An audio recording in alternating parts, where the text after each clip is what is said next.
We're mega loaded. Load it up. Look at the colors. Look at the colors. Nectar rich. So I straight up, I was like, all right, we've cleared. See how much space we have in the garage? I don't know if you've seen. Right there? You can see, like, you can walk around there. I can do like a full. Over there. Yeah, over there. Yeah, I know you can't see over this. Because I was like, all right, look, we're done. I'm not going to get any more stuff in here because we're moving. As that happens, we got this big box of nectar, 2 boxes of Pro DNA stuff. I haven't even opened that. I need to open that. I got 3 boxes delivered to me today, or yesterday. One has these cotton candy. I'm going to open these things up because they're actually pretty cool from Paintball Wizard. These are actually... I didn't know how I was going to feel about them, but then when I saw them, I'm like, these are actually kind of cooler than I had expected.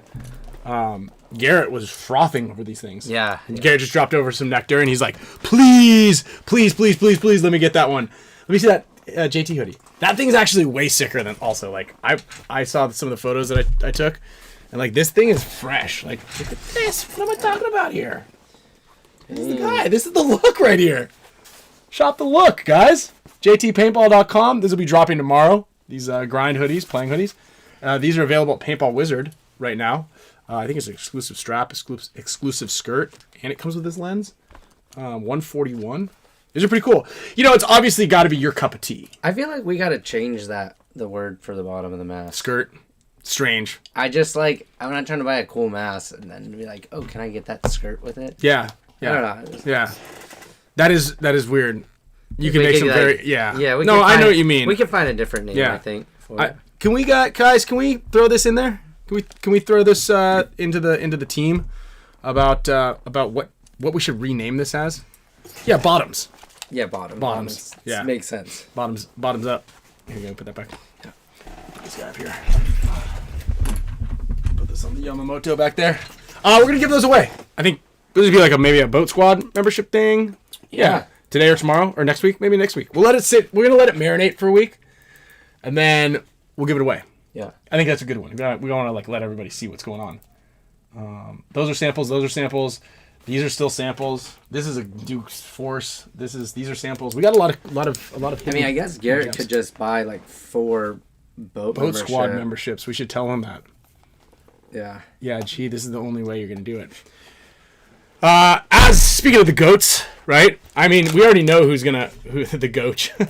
Kyle the Goach. I like that. Dang, that's dude. Nice. That's a good one. That's innovative. A good one. AJ. Speaking of boat squad members, boat squad. Here's the boach.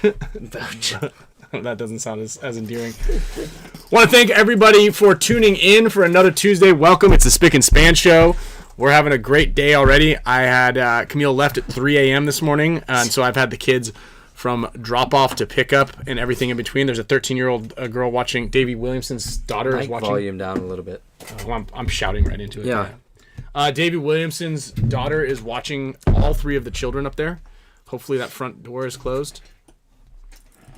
If you hear a frantic knocking over here, that's big trouble. Anyhow. Yeah, man, it's been a hectic day. I got the boys didn't take a full nap today, so it was like an hour and 15 minutes. And when you put them down, it's like, all right, boom, you hit the timer because you got to clean up a little bit because it's just literally Tasmanian devil. There's crackers. They got a hold of a Wheat Thins box, ripped it open, and underneath the table.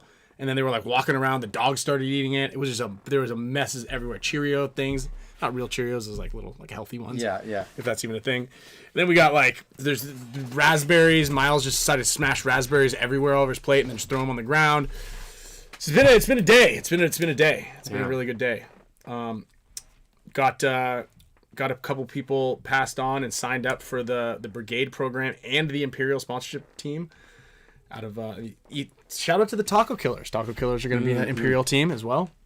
So if you guys are looking for sponsorship still this early season, go check out paintballsponsorship.com and we've got some pretty cool opportunities there for you guys, including goggles. We got custom jerseys and pants and packs, and we got the whole gambit depending on what you guys want. But most importantly, you are getting GI Sports paint contingencies. So partnered with more regional events than any other paint manufacturer. So we got continue to see across the U.S. as well as the NXL. PaintballSponsorship.com and yeah. So anyway, want to thank everybody who is a member of the show. This weekend we had I want to talk to you something about the new studio concept that I broke ground on officially yesterday. Okay. Because I'm noticing the trampoline that's happening behind us. Yeah, I'm feeling like this is like a foreshadowing to be like, hey, I'm loud, and we're gonna all come in there. Yeah. In a little bit and be like, this is. Oh, they can't get in. Oh yeah, Sloan might. They're doing a show. Yeah, Sloan might want to show them. Let me show everyone come in. Mm-hmm. Let's see if we can mess it up. Yeah. So the other, yeah. So anyway, we're gonna get to that. This new studio, we broke ground on that yesterday. Went to Home Depot, the whole deal. We have to wear gas masks in there because I saw on your. I was wearing a gas mask because I was literally there was rodent poop. There was a carpet that had been sitting in there for I don't even know when the thing was carpeted, but it was at least 20 years ago, maybe more, 30. They might have gotten it carpeted 30 years ago, and it was a hazmat zone in there, like danger. Yeah. Wait, the carpet? So you pull up the carpet. We cut the carpet out, pulled all that up, and rolled it up. And when you move it, there were multiple different genuses of mammal feces in there.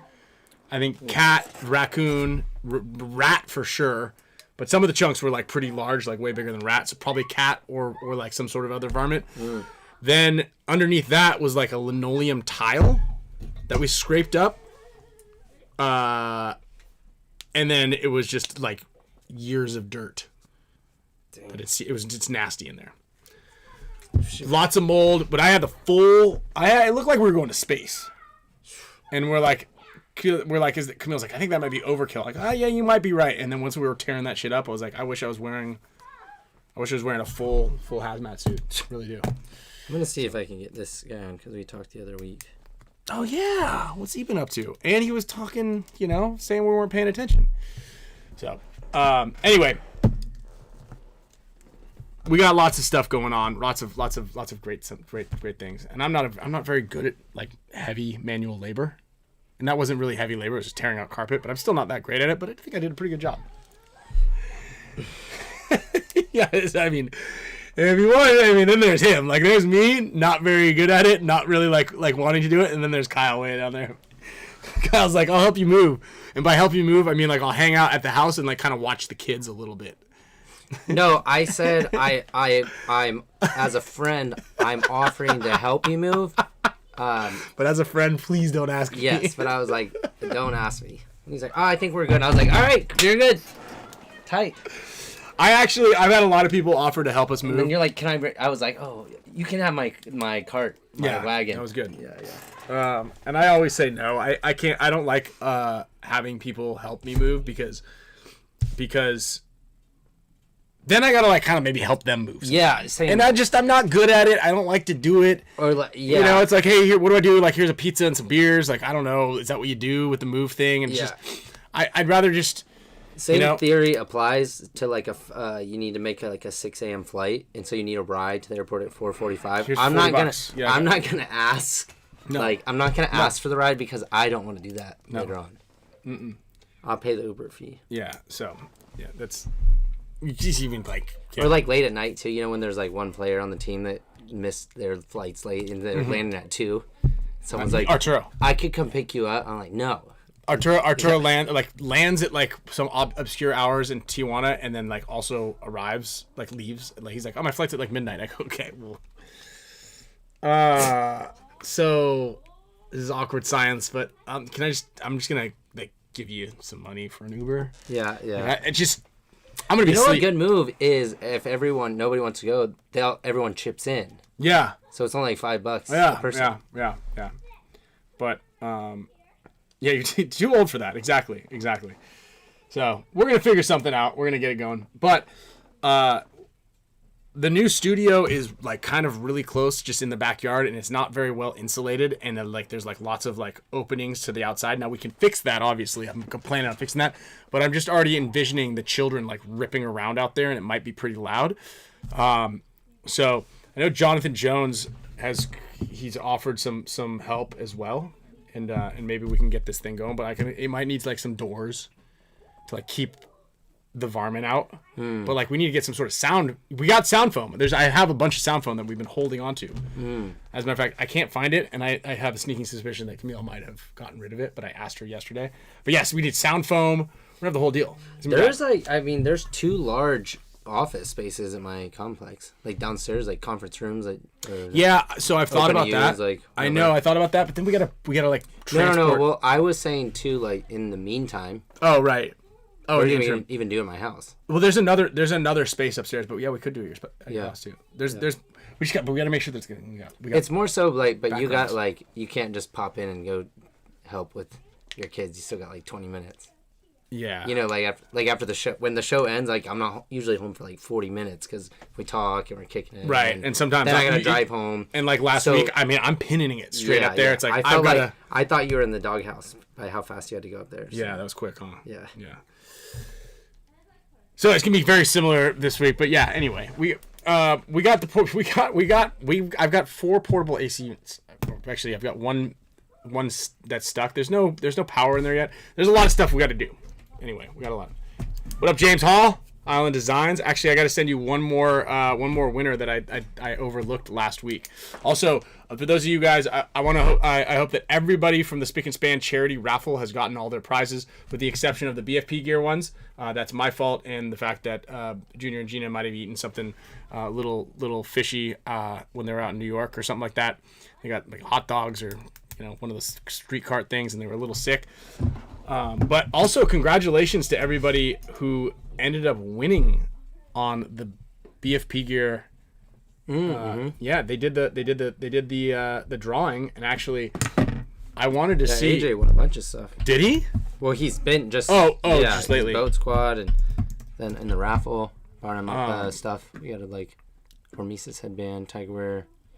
Yeah, and actually, so I actually got jersey. I've got the BFP Gear winners list, and I'm trying to see if we know Dylan Bowers. I've heard that guy. I know Dylan Bowers. So, case of paint for an entire year. One person won case of paint for an entire year. Demetrius Williams. We've got some stuff to HK Army Gear bags. This is all the BFP Gear holiday sale. So if you bought anything for every $50 that you spent during, this is now over, but this is the people who have won. If you bought a case of paint, if you bought anything for $50 or more from Black Friday, I believe, until December 31st, you got every $50 you spent, you got a raffle ticket. And so they just did the drawing. A bunch of custom HORMESIS setups. Champs Club experience. We got Andrew Levy, who will be in the Champs Club for an entire year. Alejandro Pinon won a full World Cup Dynasty roster set of jerseys signed. And then a Waffle Force experience. So this winner from BFPgear.com won a raw waffle body that they get to design with Yosh. And then we send it to an anodizer of their choice. They get to design it, and then they get to come into the shop, if they so choose, and build it with Yosh as one of the waffle forces. And that's Treb Amoroso. Dude, imagine that. You shop at bfpgear.com, you buy some stuff, you buy like a jersey, you buy some holiday gifts, and then next thing you know, you've got a brand new waffle force or like a custom HORMESIS setup, a case of paint for a year. Case of paint a month for every year, or every week. It's a case of paint a week, I think. Is it a week or a month? Anyway, I don't know. It's sick. Yeah, a case of paint. These guys all won case of paint for a month, so I think the case of paint for the year is one case of paint. Oh, I see. This guy, I think, won a case of paint a week for a year. Okay, so those are probably a week. Yeah, and then these guys a week are for a month. Yeah. Once a week for a month? Once a week for a year, and then this is a case of paint a month for a year. Oh. Yeah. Oh, week per year. Yeah. They're cruising. Anyway, yeah, what's up with this hat? People are asking about the hat. Oh, there. It's a new hat. Oh, all right. Yeah. Oh, okay. Yeah. So, there it is. Hit up Outlaw Anodizing. Outlaw Anodizing. Phil, I'm gonna be up in. I'm headed to Dallas. I'm headed to Dallas on Friday going to Giant Party Sports in Dallas to I'm actually really excited here. I've got something very special that Gen X just sent me that I can't show you guys just yet. I'm going to show Kyle, but you'll see him this weekend, and it's pretty cool. And it's specifically made, let me give a little Easter egg. It's specifically made for the glow ball enthusiasts. It's pretty cool. Just gonna leave it at that. I'm gonna leave it at that, and I will have it this weekend. So on Friday at 7 p.m. we're doing a cosmic paint. It's actually called Cosmic Paintball at Giant Party Sports in Texas, in Dallas, and we'll be playing from like 7 to 10. I have not done that yet, and I'm really looking forward to it. Then Saturday and Sunday we'll be doing a pro clinic. If you guys are members at Giant, then you get discounts on entry and paint and the whole deal. So it's pretty cool. And I know that there's a bunch of people that are going to be out at FIT on Saturday.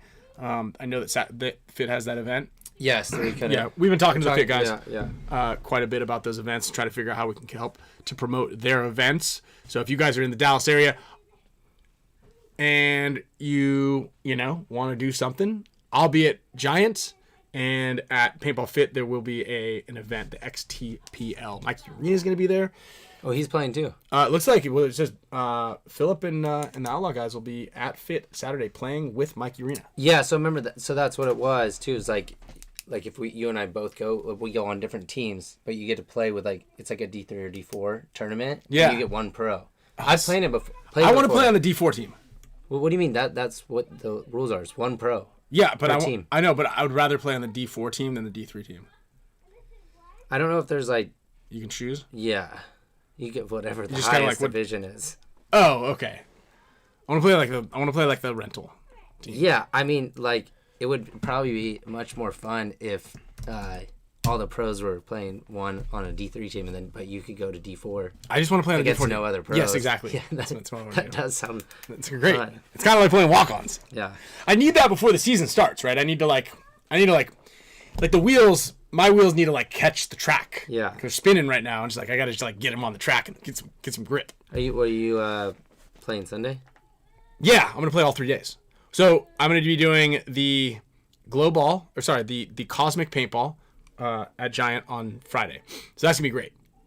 Get the beat wet there. Yeah. And then Saturday and Sunday I'm gonna be teaching kind of a local clinic. Saturday, Sunday. Yeah. So that's what I'm doing.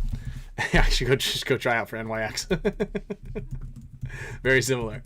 So yeah, and Chris Sawtell, I will be in Dallas. I land on Friday evening, and then like I said, Friday, Saturday, Sunday, fly home Sunday, and then bam, we're on it. Speaking of Chris, I was talking to Junior, and because we have practice the following weekend, not this weekend, the following weekend, we have the Dynasty team kind of family adventure, and we might need to build some targets for Saturday and Sunday so we can do some drills. I have really good ideas for targets too that I don't want to drop on here actually. Okay, so we're gonna have Blake, and I mean, Chris can pretty much do it all, and he usually has a truck. We should have a Dynasty build some targets day. Yeah. And we'll supervise. I'm gonna supervise. Yeah. I'll put my gloves on. That goes here. I'll put my gloves on. Do you have anything? Yeah. I have power tools. I own a bunch of power tools, like saws and like the Sawzall one and the one that big circular saw thing. I've got power drills. All right. I've got 4 hammers. I've got 7 tape measures. So for sure we got the measurements right. We can hit stuff.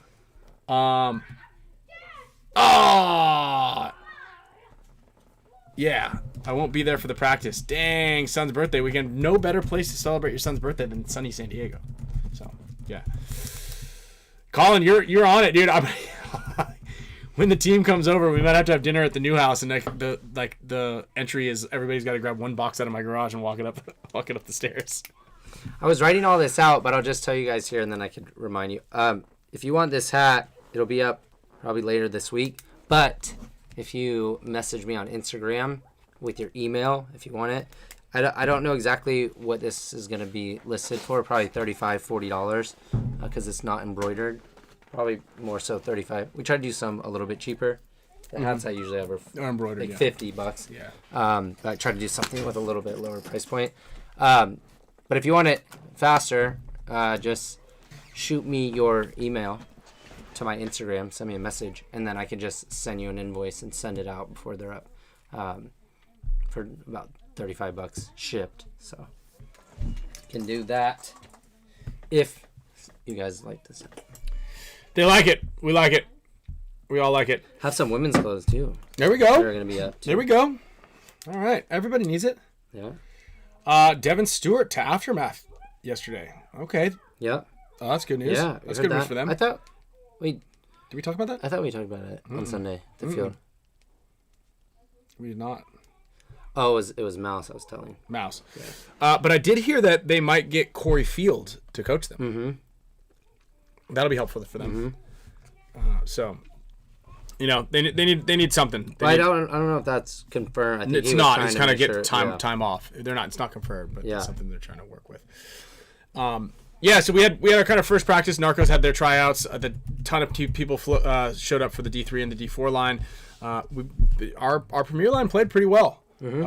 I'd say we did really well. You know, that was a good day. Yeah, it was a good day of paintball. It was great because nobody was running over anyone. No, and it was tough. It was tough. 5 teams were out there. Yeah. I'll tell you what, the old Sicarios team, whatever their team name is now, with Jake and them on it, Jake and Cody who played on the team, that team played really well. I think they did. They were D3. Was it Defy? Yeah, Defy. Okay, the Defy team. Because there was, I remember there was like Tension, Defy, Narcos, Defy, Narcos, yep, and Aftermath. Yeah. They played really well. Yeah. I was pleasantly surprised at how well they played, because you know when a team comes up from D3 to play to Premier, it's a pretty big step. Yeah. Like D4 and D3 are not easy to do. Yeah. And then I feel like they played really well. We did that. The layout. We'll pull it up here. Did you were able to find it? Yeah. Yeah. We're gonna pull up the layout and it's gonna be something similar. We're gonna have set up next weekend at SC Village, San Diego. But it was good. I mean, there were really good lanes. I think Mike does a really good job setting up those fields every time. Yeah.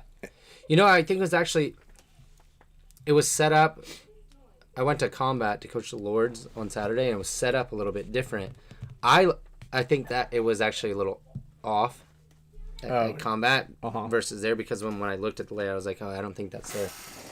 But you could step out right off the box on the snake side, and you could directly see an open space to that can in the Dorito corner. Oh, really? So you could come off the box though and make a good audible somewhere, shoot then, either way. Mm-hmm. Because we were kind of like delaying in that area a little bit. I was when I saw you lined up over there, I was like, look, every single time, and this is going to be interesting too. We'll talk about this. Like, it's so hard to be the guy in the read. And I always told Oz, I'm like, okay, so this is how you're going to want to do it. You always want to shoot heads up first before you shoot this one. Or you could take 2 steps out of here and not worry about that guy, but then shoot this way and then be a safety for the corner. But here's the big one. And like, I'm giving him all this. He's like, wait, so which one do you want to do? I go, you choose. Yeah. Well, it is your choice. Because like, especially like one of those, I did shoot the blind shot for we were doing something good it was that point you sent 3 out. Yeah. We shot them. But then you sent that big center wedge. Yeah. But we shot those guys. But one thing I was doing too is like, if Mouse on the Dorito side said that there was 2 guys in motion out there, I would just shoot in that blind spot for the corner, which was good. Mm-hmm. But one of those things, obviously, is as soon as you watch where your paintballs are going, and you're like, all right, they're on target. You have to watch who's gonna shoot at you in the open. And I think that's like a big part of that skill. Yeah, I mean, one of the big things about playing those blind zones is it's like you first of all, it's got to be full commitment. Yes. Because if you don't commit, you risk missing the guy and getting shot. And those are like the 2 worst things that can happen. Is if you just get shot and then you frantically like don't even get the paint on target. Yes. Right? Yeah. But the biggest one is if you can see blind spot to blind spot, you always want to like make it like almost fake the run, like do a big jolt out. Yeah. And as you bring your gun up, you always want to shoot back at your mirror, right? Mm-hmm. You always want to like send a volley that way. And it's only got to be a couple balls because it's almost like it's like a pump fake, right? Where like my intention is I could throw here, but I'm going to go nope, and I'm going to throw it over there, right? So if I see you standing there, you always just like, who cares about the guy running to the snake or the guy running to the corner or wherever? You always put the guy down that's there. Yeah. Because you're going for the easy kill, right? If you can, a kill's a kill. You want to get that. You want to try to eliminate that player. But the other one is there's a good chance that if you don't shoot at him, he's either going to shoot you or he's just going to tee off on any one of your other players that he wants because that blind zone was so strong. Yes. Because if you're able to just stand there and two guys run, whoever the front guy is, you're going to shoot him. Yes. Right? Yeah. But at the same time, you can kind of take an extra step. Yeah, let's pull up the layout. Sorry, we're going to pull up the layout. That gun in the background is the core force. That is the core force. So I sent it to Todd, so I'll pull it up here. What are you talking about? Oh, the layout. I got it right here. Oh, you do? Okay. Well, but I don't have it on Guns Up. I don't know if you can. If you can find it on Guns Up. Actually, if you guys can help us find it, because I looked. Yeah. And we couldn't find it. That would be great. I don't know if it's on Guns Up. Yeah, thank you. We were actually going to put it up, and then we got sidetracked, and then just started talking about it. You know what I just realized? So, like, on Guns Up, you have to create the layout. You have to build it, and you have to spin the bunkers around. You've done that a couple times before. I know you don't like to do it, but cool. I have the layout. No, not on there. Oh, I've never done that. If you have a hard time navigating just on that, then you're no. I did it on one of these things once, and it's not a thing. What do you mean? Yeah. What's not a thing?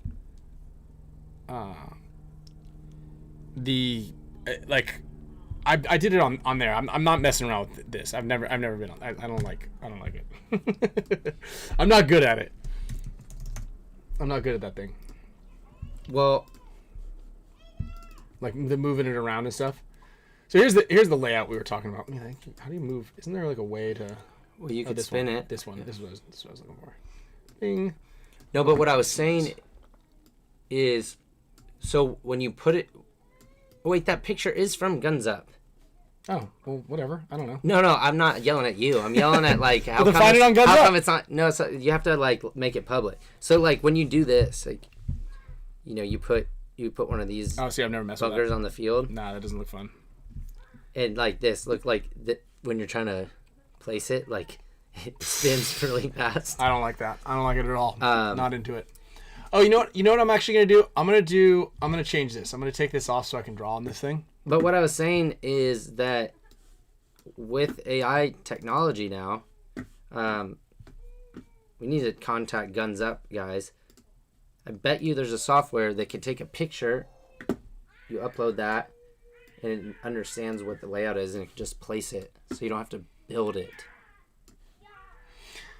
Yeah, dude, sure. I mean, I think we've got our look. So, like, you have to place all these things like this, right? I get it. But if you could just take the picture and upload it. No, I heard you. I understand. I'm hearing what you're saying. I understand it. Yeah. I'm not. You just don't. I'm the wrong guy. Yeah. I'm just like, I can write off the conversation because I know that it's way above my pay grade, and we're talking about it, and I can say, yeah, I agree, and I'm looking at you spinning things around. That just doesn't look fun to me. So yeah, I get you, bud. I'm with you.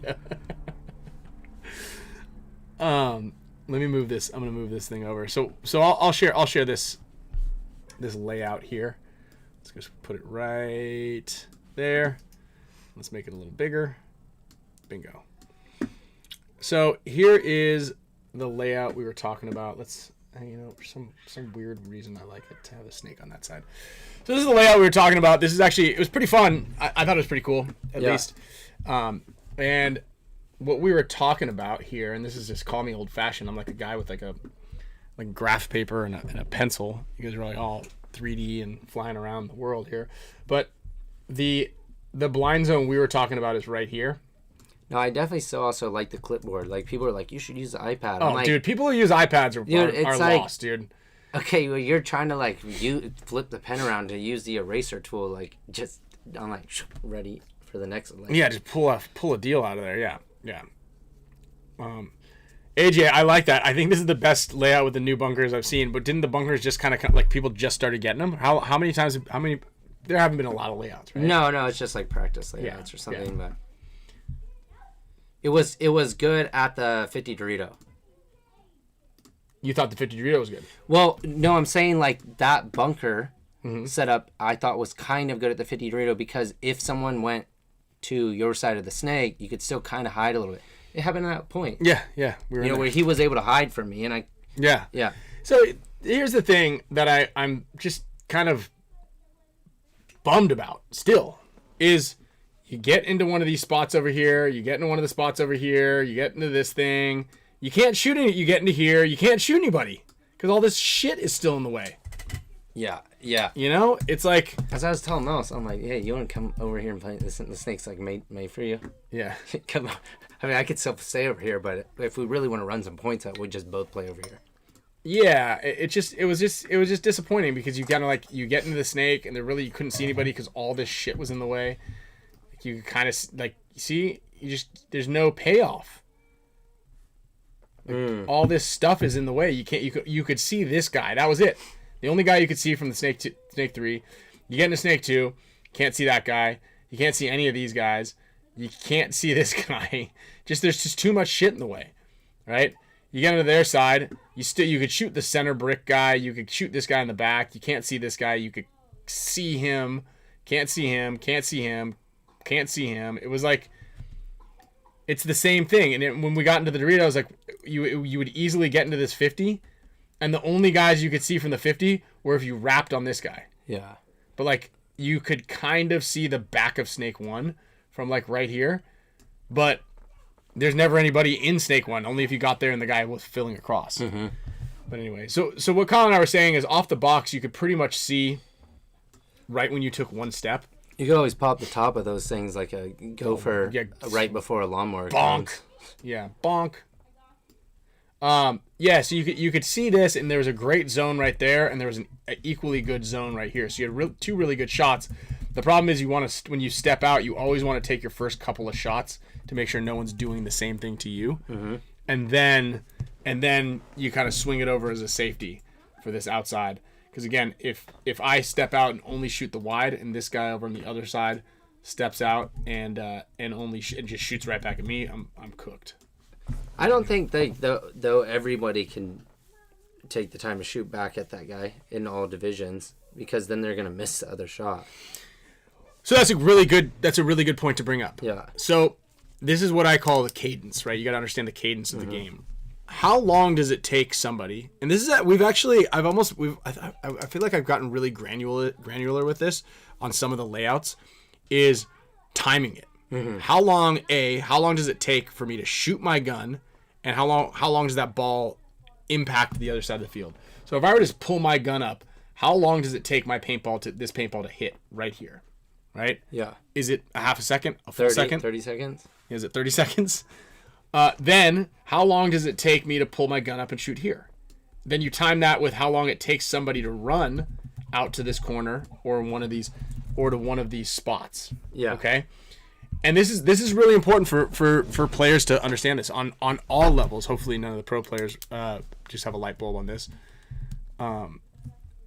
But you want to know this stuff so I can figure out how long I need to shoot or how long I can shoot. Because you could effectively shoot. And Kyle was saying this. He would shoot his first shots back at this guy and then across this way. No, this one? No. Straight from the straight there. You'd only shoot there. Well, it's dependent on how many guys are on the box. Well, no, if I come up and I see the guy not going quick, my open mirrored space, if I go up to as I bring it up, I see him stop, then I have to abandon it. Right. In how tight that was, I felt like if I'm gonna shoot back at him, I'm not gonna have time to hit that other shot. Yeah, for sure you do. Absolutely. You can always take this with a grain of salt. We also had at the beginning we had extremely bouncy paint, but that's irrelevant. That's a different conversation. Yeah, I'm just trying to get a lot of paint over there. Yeah, I see. So you want to get multiple hits on it. Yeah. So the general rule of thumb is you can shoot an inside shot and then an outside shot.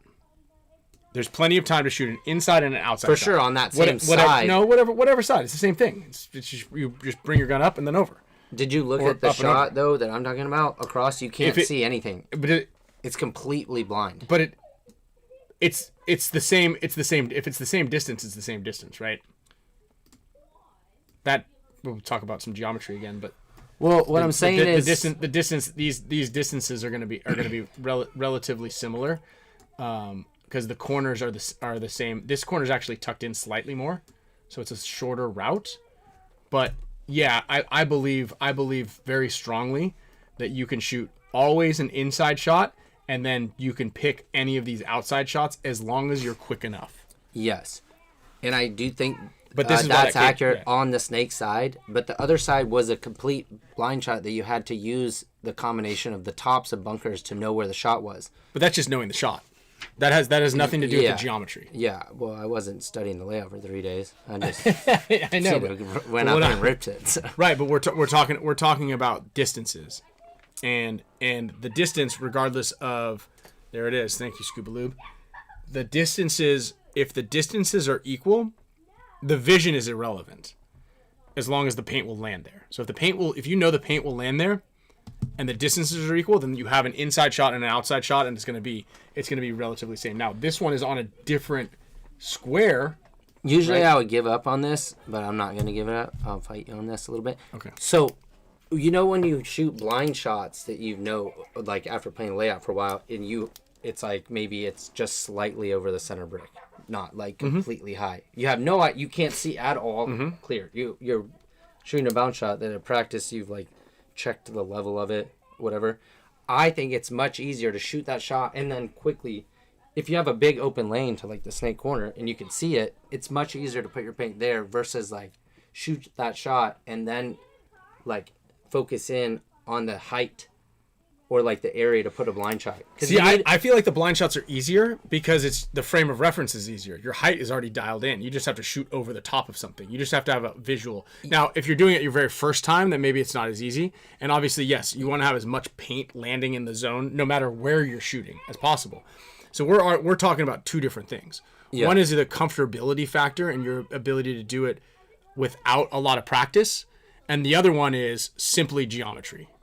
And if the distances are the same, then you can do it whether you can see the spot or not. If the paint will land there, and if you can just shoot it off the box without like you should get a full 2-second stream, and then the guy runs into it. If the paint will land there, and the distances are the same, one is blind and one is open, then the timing is going to be the same. Sure. And you can do both. Then you can do both. I would just say one's more comfortable. Besides, like all the divisions, majority of the pro players in the league, to shoot back at the guy jousting with them and then shoot a blind shot around that Dorito Aztec is not easy. Most of the guys aren't doing that, so I think telling divisional guys, hey, shoot back at this guy, then shoot the diagonal blind shot is like that's almost impossible for them. Well, luckily it's not impossible, and this is a great topic of conversation because if you can find something and we can figure out the cadence that we talked about, how long does it take someone to get there? Is that shot there? And we can't just give up on it. Now, granted, we're playing a layout where it was a blind layout. We're never going to play this layout. Oh, actually, we'll play it in 2 weeks, but I think Todd's going to set this up unless we find something new. But this is a great opportunity for people to practice things that are outside of the bubble. And some people don't even understand what blind zones are. Yeah. Like, they're going to shoot and they're like, I don't even know. I mean, people are shooting into the parking lot on a regular basis. Yeah. As a matter of fact, I think when people just shoot the one lane right here, this is difficult enough for a lot of people. Okay? And I recognize that. I understand that this lane right here, just to pull up off the box and be in the open, or even behind the back center. I've done enough clinics that this is difficult enough because paint, generally speaking, lands short, right? Which also is something for divisional teams, makes the corners a little bit more makeable. I think the corners are more makeable than the front spots because people tend to shoot lower than they thought. A lot of people can't even see their paintballs flying downfield.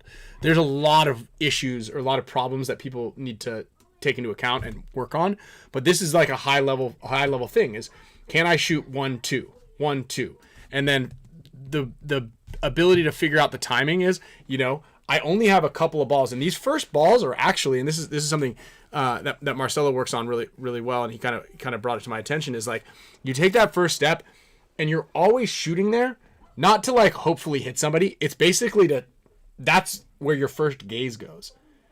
Because if I tell a guy just to, all right, step off the box and shoot the cross at the blind, there's a good chance they don't even look at the dude who just goes and just tees off on him. Yeah. So that first like little stutter step, and I'm just saying, you shoot 1 or 2 balls at this inside shot, is just to gauge so you can see whether there's somebody standing there. So even if I go 1, 2, and then I go, wait a minute, that guy's still standing there. Yeah. It's just so you see him. Because if you never do that and you only focus your eyes on the outsides, then you might not even see this guy and he has the upper hand. Oh, for sure. So on the cadence, if you just shoot 2 balls right here into this, and then you just quickly switch to these outside zones, that's kind of what I'm talking about. And granted, it is very difficult for people to understand that, because even with the narcos, we kind of set up plays and we're like, okay, go here, shoot here, and remind your guy that you're watching the zone. And then we forgot to do that. Like, I think it was like 7 points every time that and this is kind of getting off on a tangent here.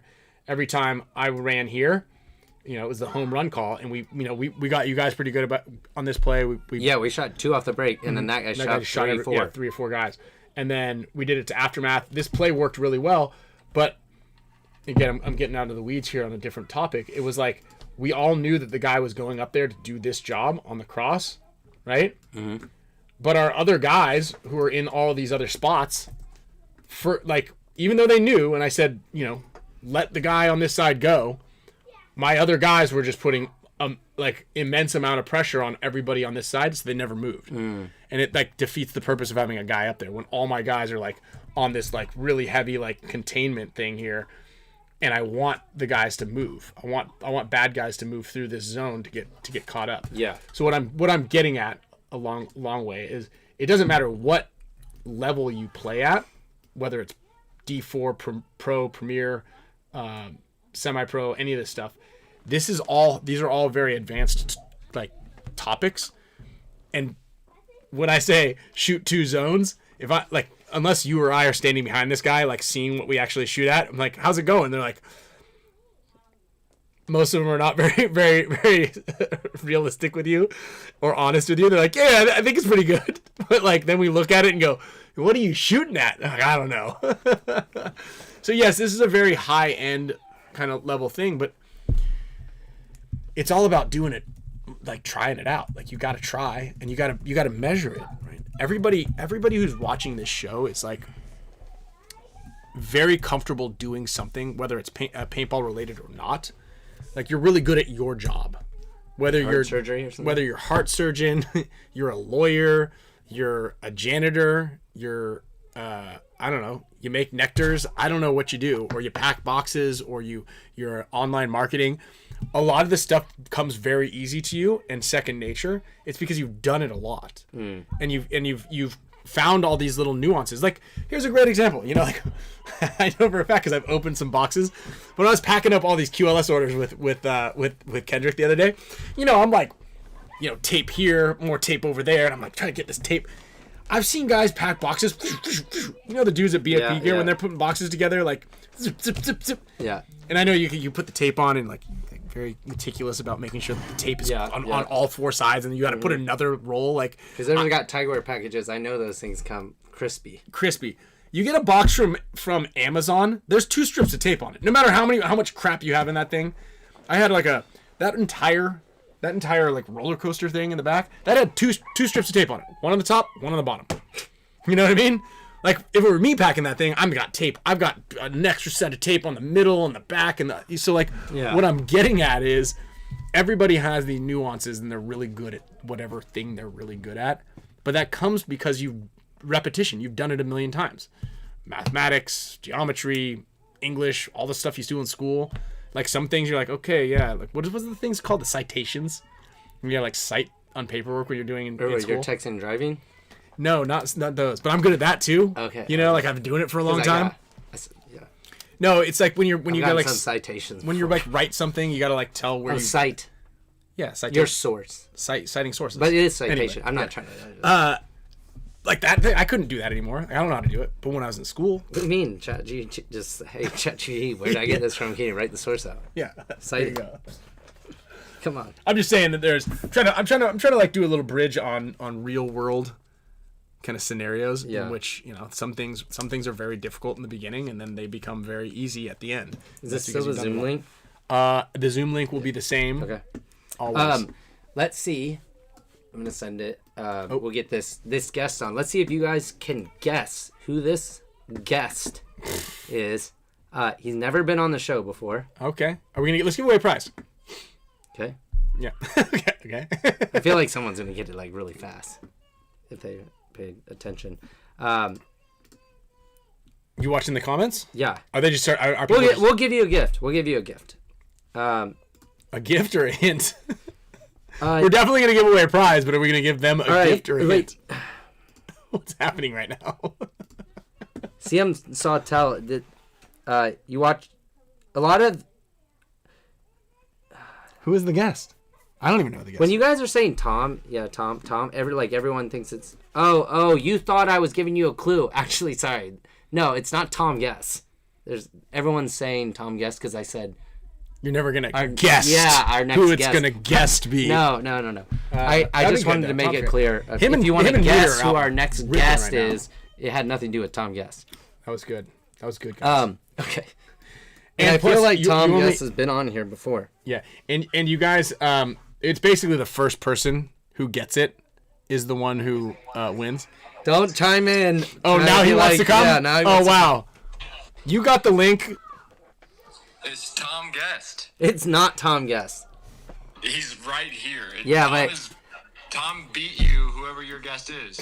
Yeah, pay up.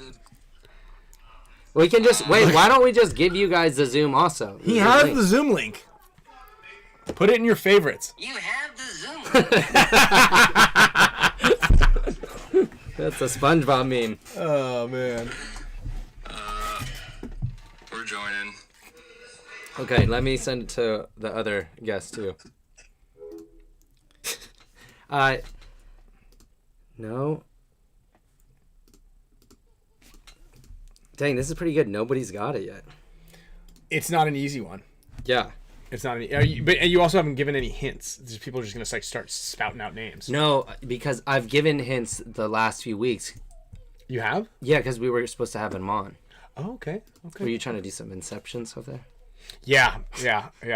Dude, I just put us on there, but upside down.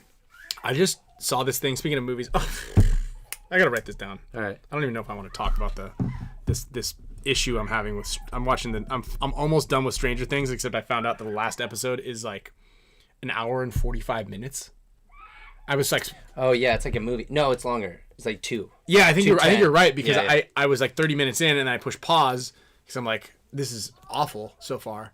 And then it said like an hour 145 and I'm like, what's going on here? Have you guys all seen? Was there like a specific thing that kind of was off-putting to you about one of the episodes? There were a lot of issues with the if I've seen the Avatar, I can definitely watch the finale, but like the second to last, no, the last episode is objectively so far, I'm only like 45 minutes or an hour into it, terrible. It's really about good.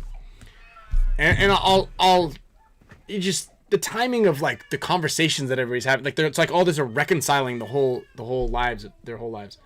Sounds like there's a kid injured right there.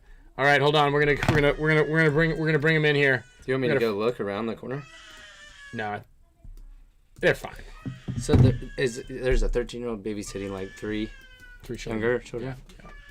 Hopefully they crap right now, and then I don't have to deal with it. All right. Well, here, actually, let's keep trying to guess. Can anybody guess who our guest is by just looking at his forehead? Looking at his forehead. Are you watching it? Hold on. Don't say anything yet, guest. You're muted, anyways, guest. Okay. Is anybody guessing? Yeah. Dan Napoli. Dan Napoli's good. Blake. Simon. Clint. Who's Simon? Let's give it a little bit more. He wears glasses. You guys not using... Go down more. All the way down. Anybody? Wait, this is tough. Oh, we got him. Sawtell, got it. Sawtell. Elliot Weaver. Welcome to the show. Hey, how's it going? Oh, I gotta turn this up. Let me turn him up. Well, yeah, I was about to say, let's see if this is actually worse. I am not at my house. It looks like you. Where are you? It looks pretty nice. It looks pretty fresh there. Are you still on vacation? No, I'm back in North Carolina. So normally I go to a little bar down the street, but they close early tonight. So I'm at a really nice cocktail bar. So I don't want to just like pan around and show everyone here. So I went to a corner. Okay, what are you drinking? What are you sipping on? I am doing an old fashioned Tuesday, old fashioned Tuesday. Wow, good for you. I like this guy. He's so young. Let him live. No, I'm not. All right. I'm not shaming him. Okay, I was like, wow, I like it. Old fashioned Tuesday. No, honestly, I'm only doing it because I'm trying to house hunt, and it's so stressful. Like, there's so many things to look at. So I'm just kind of relaxing. Yeah, just come. No, it's good too. Yeah, you'll get like a cup drinks. You're like, this is the one. You'll get more excited, and then you're like. Yeah, but it's also 8:00 over there. Are you still looking for houses at 8 p.m.? Or today's like it's like now it's the day. Zillow works 24 hours. Like it's not like yeah. Fun fact: the website does. He's not looking like he's not driving around looking at houses. He's on the computer, looking for houses. But that's the easiest thing ever. Hey, why don't you tell us what you're doing? Yeah. So no, Kyle kind of hit it on the head in a way. Yeah. No. So actually, went to the cocktail bar to get a roadie, and that's what I'm doing with the old fashioned. So I'm just driving around neighborhoods with it. No, but I actually just didn't get up early this morning, so I worked out late, and then I'm just trying to look at houses. So whenever I'm free right now, I'm going and checking things out. Okay. Yeah, Mr. Anders says the houses are in the computer. I get it. Sorry. I mean, I was thinking that maybe when you're like house hunting, like when you're on like Zoom or Zillow, it's just you're kind of like just browsing. That's kind of fun. Yeah. I feel like looking on Zillow is easy and fun. It's like when you have to like go do the open house tour. It's like, okay, this is kind of stressful because I got to figure this out and like I don't know this. Yeah, open house, don't they have like champagne and stuff? Yeah, the nice ones. Yeah. Not the ones I want. Hey, that's a good idea. We're looking at this house. Yeah, the ones around here. We're actually planning to go out. The one I went to go out later. Let's go. So there it is. Pre-game. Yeah. Pre-game in La Jolla on Sunday. Yeah. We hacked the code. Friday evening. Okay. Sorry, keep going. Kyle and I just hacked a code here. I don't know. You guys are good. Yeah, I mean, I can talk to a brick wall for hours. That's why Kyle probably wanted me on at some point. I gotta dial it in a little bit. Well, you're fine. We could talk about whatever. So yeah, let's talk about it. We got practice next weekend. What are your thoughts? Are you still going to a hockey game next weekend, or is that the weekend after? Yeah. So no, I'm going to a hockey game on Thursday night. So then I'll be doing kind of like a sort of a red eye in the morning to get there. So I'll be landing like 10 or something on Friday. So I'm missing the dinner on Thursday. But I'll be there through the weekend. Yeah, no big deal. And then unfortunately on the 7th, that practice though, that one I'm missing. That's I'm going to snowboard. Oh yeah. So I heard Montana hasn't been getting. You're going to Montana snowboarding, right? Yeah, Whitefish. I heard it's been pretty dry up there. Or did they? I'll make the best of it. They just got. I don't. It's got to be better than North Carolina. Okay, it probably. I haven't seen a snowflake on the ground for a while. I lived there for many years. I rarely saw them. Yeah, it's just like that really cold and gray, yeah, kind of gross. But you have to even go pretty far inland. Yeah. Yeah, like I guess Boone is the closest thing. It's 3 hours away from. Cause I live in Durham, Raleigh area. What So what are your thoughts on these new rules? Because so we'll just kind of pivot into paintball a little bit here with the 5 pods. I mean, you shoot considerably more than that, I would assume, in normal matches. So what do you think? What are your thoughts on this? I like it. I don't know. Really? So I actually don't shoot paint. No, he doesn't. He's kind of like Kyle got mad at me. No, Elio's like Glenn Takmoto. Like you forget that he's on the field, and then all of a sudden he comes out and he's got 5 pods, and you shot all of yours. You're like, wait, you were, where were you? Why weren't you shooting at me earlier? Yeah. No, last year, so I was notorious for only bringing like 6 pods forever, and I do that because I like to. I mean, you shoot off the break, right? Like 1 pod, and I like forcing gunfights. That's what I do best. That's what I was raised on. Oh wow. And then depending on the spot, it'd be like, okay, shoot a gap. I'm like, all right, sweet. 4 pods later, I'm bored. I want to do something else, And I would kind of stop shooting like last year, just so then I can then start forcing those gunfights. I think it was like the Texas one where like that can would shoot cross into that like ridiculous snake. But Kyle, so I remember I came up feeling Kyle was like, dude, you need to shoot more paint. I'm like, I don't like that's gonna be heavy. I don't want to do that. Like, it like puts a pod in my pack. I go out there. I still had the pod left over. I'm like, I don't need this thing. I'm taking it out. I've legitimately taken pods on my pack for other players that run out of paint. So yeah, I'm usually the guy with extra paint. So I'm like, 5 pods, perfect. Let's start gunfighting. This is when it's gonna get fun. Wow. Okay, I like that. We got a gunfighter. That's why they put you in for the one-on-ones. Yeah, makes sense now. Ellie also like he'll lure you into his trap. It's like he'll let you take the ground a little bit more, but he knows where he wants you to. I see. Yeah, like come up. Oh wait, come up 3 more bunkers because I want to shoot you when you're up here. Okay. I like players that. have tells, right? I mean, I think we've all been around long enough. Even new players, you kind of just figure out what they do, what's their language, how they play. So, yeah. Do you watch a lot of film? Don't you lie here, Elliot. I know all you the time. That's my lifeblood. I definitely watch that, not like cat videos off the side or something. So okay. No, I do watch a little bit. I don't watch an astronomical amount. He's got the Dalton blood in him.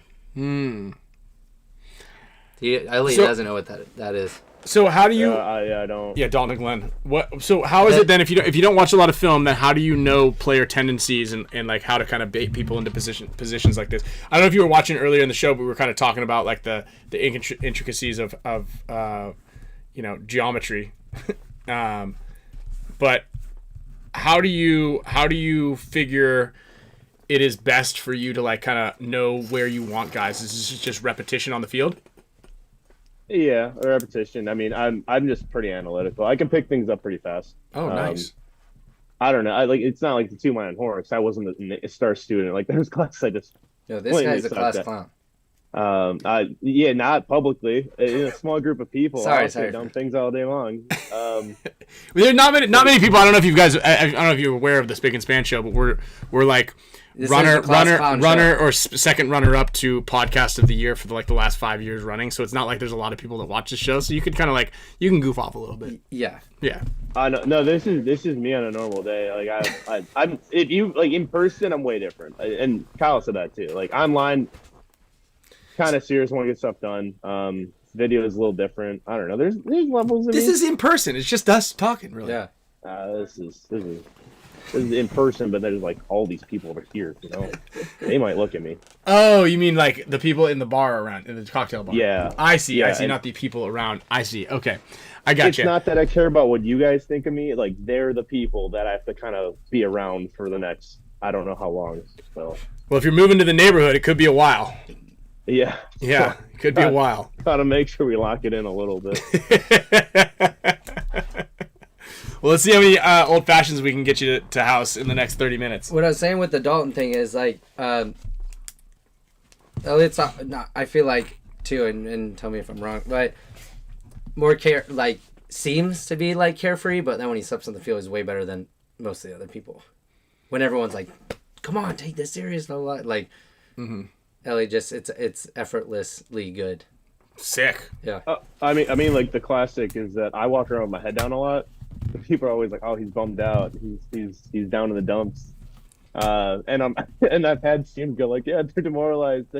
They're sad." I'm just like staring at the ground like I don't want to trip on my own feet. Like that's literally what I'm thinking to myself, or I'm like thinking about some basic thing. It's like so dumb. Like you can't get in my head because I'm like, oh, good one, you know. I guess. So are you clumsy? I mean, I've ran through I think it's kind of like as a kid, I just ran through the woods a lot. I didn't want to step on pine cones or something like that. I definitely trip on my own feet when I'm walking on flat surfaces. So like, yeah, but off the field, like it's a weird pretend. I think you're like clumsy off the field. You give this perception. I don't want to step on pine cones. I like it though. It's like nice deception off the field. It's like, oh, he's this like funny guy, and maybe not that coordinated. And then when he plays, it's different person out there. Yeah, until I just get gassed after like 2 points, and that's not a good look. But whatever, it's fine. Yeah, Elliot, we were definitely at the ones at the practice at the end. We were like, all right, it's time to go. Oh, so the endurance is what gets you. Yeah, and it's funny because I do a lot of long distance running. Not sprints though. I was never a sprinter. I was always a distance guy. Yeah. So, you'd think it would help, but. I don't think I don't know. I mean, those 2 tournaments I played with Arsenal, like you played, I mean, countless times every single point. I didn't feel like you ever got gassed or you needed to get to be. It's usually like a quick point. If I do like back-to-back like quick points, like running down the field, I don't know. That's just not where I guess yeah. Okay, that makes sense. Like if you have to go, like call into the snake, you know, we lose 2 guys, and then you guys are playing long 3-on-3, and then you have to go like make a like breakout move down the Dorito side or something. Yeah, and yeah, the snake is like I love that place so much. My 6'2" lanky body just is that how? Down there. Wait, you're 6'2"? Yeah, I'm 6'2". Yo, why don't you? Are you sure you're not like 6'6"? Because I feel like you're Kyle way taller. and I a couple inches here. 6'2". You're 6'2"? Tom beats me by a lot. Are you sure? Tom. Yeah. That's not like a 10 years ago measurement? No, yeah. I probably got shorter. Who knows? I don't know. I'm just this scrawny 6'2" dude. That's all I've done. Dang. Were you taller than Cody Mikowski? I think he's 6'1", 6'2" as well. We're about the same. I hunch over a lot. Dude, when there's a strong gust of wind, I'm afraid. Like I might topple over. So like I gotta even it out sometimes. Let's be real. So, your favorite place to play on the field? Do you play the middle ever? I guess there's 2 questions. Yeah, I mean, I switched everywhere. I started in the snake, went to Doritos, kind of played like a secondary role on the Doritos for a while. Then I was doing like landing from the back, and then yeah, I mean the middle's fun. You get creative. A lot of the times it was, I shouldn't probably say it, but I know in Chris when I was on Boom days, you know, we didn't have a bad roster by any means, but I was always like, yo, let me go to that. That was when the wall was there. I was like, let me go to the wall. I'm going to go do some stuff there. And he's like, I can't have you just straight at the wall right now. We got to send someone else first, and then you can go. I'm like, dude, come on. Like, let me go have fun. Like, it's awesome when I can do that stuff. So I remember when the wall was there, and obviously I was never able to stand over the top of it. But one event, we played Infamous, and it was like the last match of the day, and the thing was deflated enough where I could stand on it, and I went up there, and I was like, this is what it's like, and I shot like 4 guys just standing over the top of it, probably because the rest of the time I'd played, there was never anybody, like, I was the guy that played up there, so no one was ever standing to the top, so they were probably just, who knows, the rest of the tournament, they were probably just running around in the back against us, and the one time I was able to stand up at the top, I was like, oh, this is incredible, this is what you guys see? It's like you're unstoppable through that little W.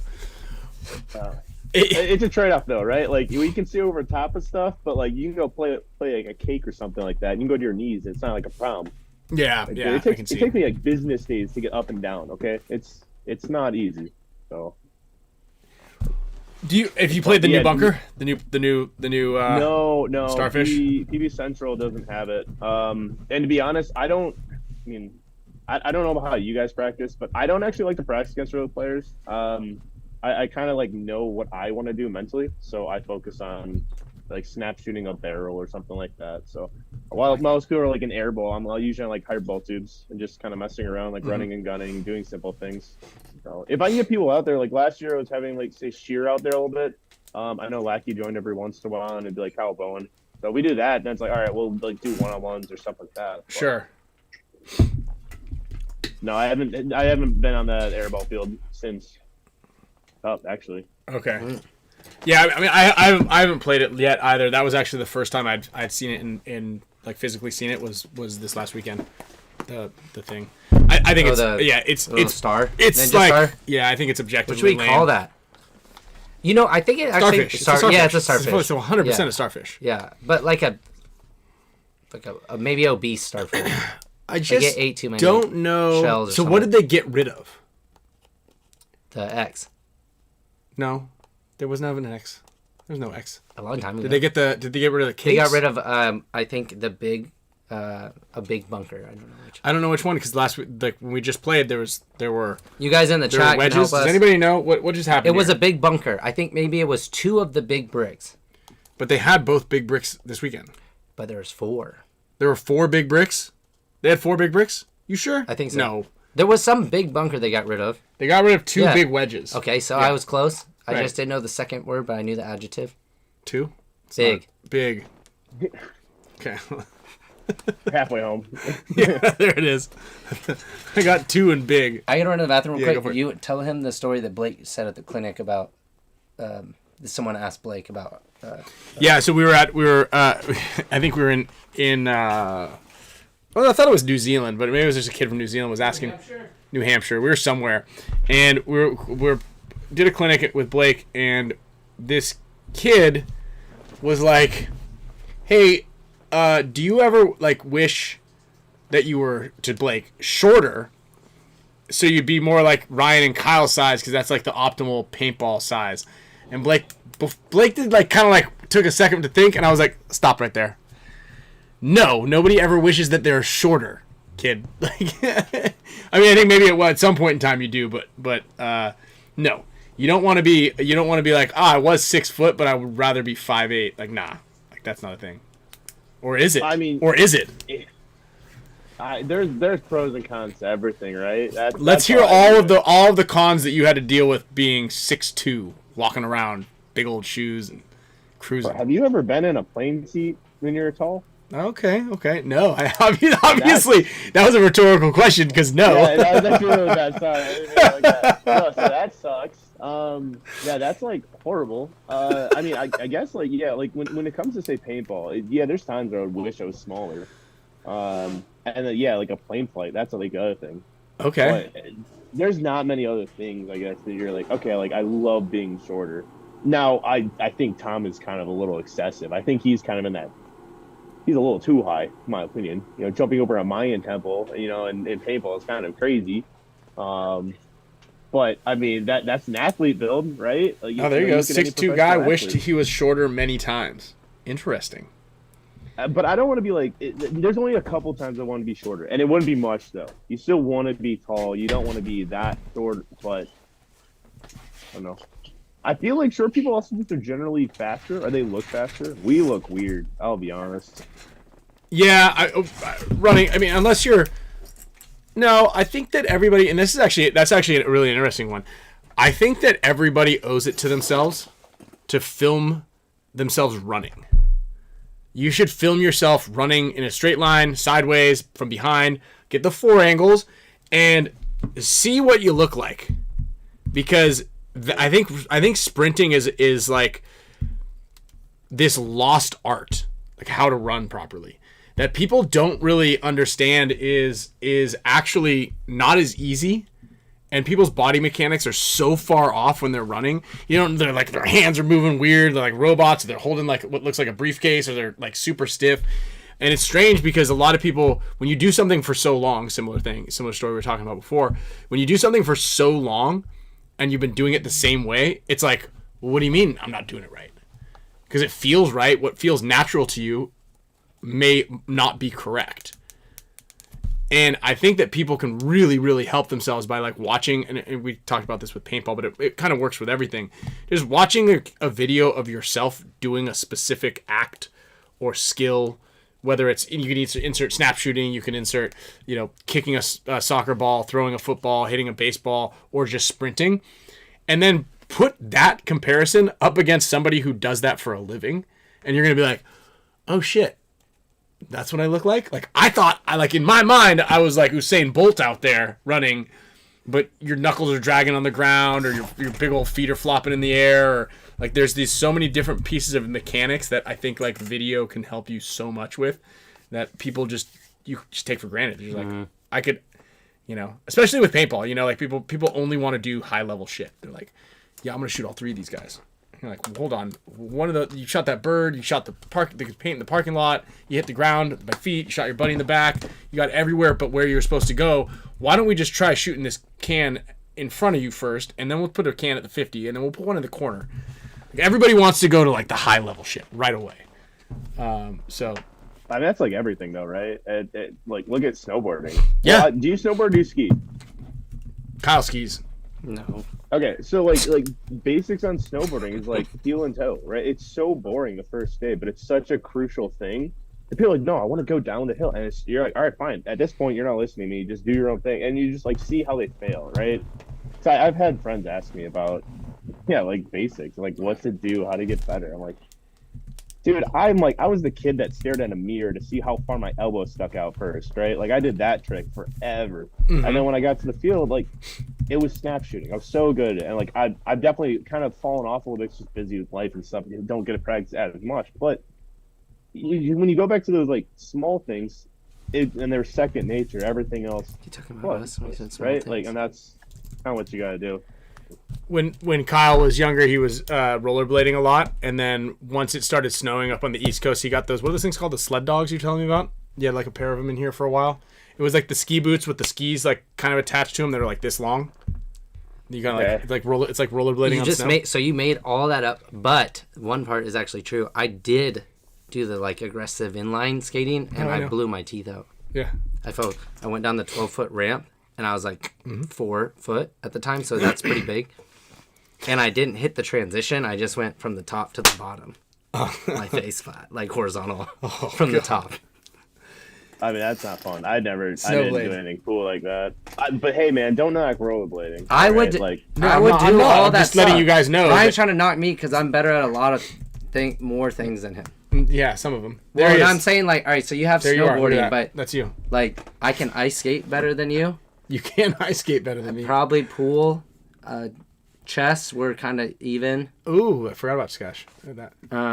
Sled dog skis. Look them up, guys. It's mountain biking, I'm better. So you're naming a couple of things that are just like you're more reckless than I am, therefore better.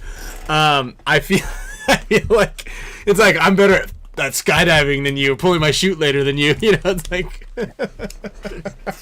I mean, let's talk about the real sports here, right? Like flip cup. All right, well, who's got that one? Beer pong. You know. Yeah. All the important ones. I mean, I heard from a podcast before, though, you're going to get sad a lot if you piss them off, though. So you might want to just concede some of this to them. You better make it up. Dude, I don't know. We should have... He can't sit me, and then like 2 days later we're doing the show. It'd be super awkward. No, I mean, that's normal things. I pissed off so many of my coaches in the past, by the way. So my sarcastic... He's going to be the problem. He sounds a lot like me. He sounds like a taller version of me.